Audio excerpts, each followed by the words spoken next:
Amerikaga ketamiz o'g'lim. Ana Ohio shtatiga kirib keldik. Bu yerda xalqi juda ham qonxo'r.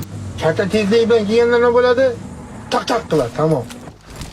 Onangni sikay, qochishni qaranglar, qochishni. Andan bildim.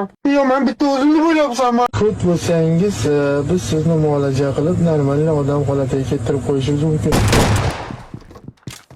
Urushmaylar, jigarlar, urush. Zayfat qilib, bilad, nima deyish kerak, bilad. Xo'jayib gapirmaysan-ki, bilad, sikyorlik. Nima deb gapirish kerak? Xo'jayib gapirish. Taqamman bu yerda, nima qilaman yana? Men seni ko'ryapman. Qarab tursanmi? Gandon qo'toq bo'lm olimda kallangas. Sikaman saharromini. Xotining sikaman. Qarang, bitta gap bilan sikaman. Gandon bilya. Qo'tog'i, uning